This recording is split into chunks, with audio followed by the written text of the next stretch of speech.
Magkakasunod na lindol ang naitala sa Sultan Kudarat nito mga nagdaang araw. Agad namang umaksyon ang mga LGU para siguraduhing ligtas ang mga residente. Narito ang ating politiko update. Umaksyon na ang mga politiko sa tatlong coastal town ng Sultan Kudarat. Kasunod ito ng sunod-sunod na mga lindol na nangyari sa karagatan, partikular sa bahagi ng Cotabato Trench na nasa baybayin ng lalawigan. Sa report ng FIVOX, nag-umpisa ang mga mahihinang lindol noong January 20 kung saan naitala ang magnitude 5.2 ng madaling araw. Sa bayan ng Palimbang, 23 sa kabuang 40 barangays ay nasa coastal area.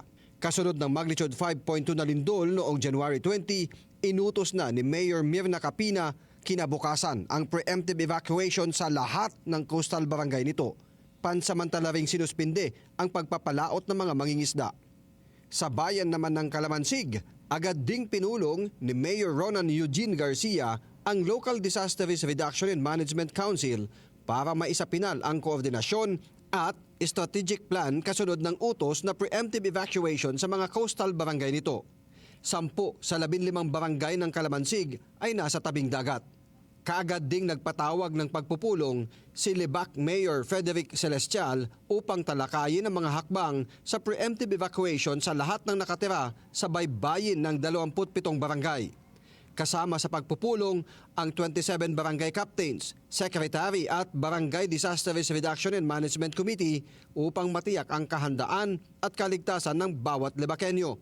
Magtitiyak naman ang pamahalang panlalawigan ng Sultan Kudarat na kontrolado ang sitwasyon at handang mga tugon kasunod ng pagpapatupad ng preemptive evacuation sa mga coastal barangay ng tatlong bayan.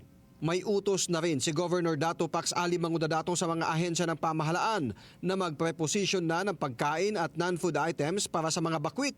Naka-standby din ang mga heavy equipment ng probinsya at ang mobile hospital upang magbigay ng agarang lunas. Payo ni Gov, manatiling kalmado at sumunod sa mga abiso ng pamahalaan. Hanggang nitong tanghali ng Huwebes, umabot na sa 633 ang lindol na naitala ng FIVOX sa lugar. 30 dito ay naramdaman.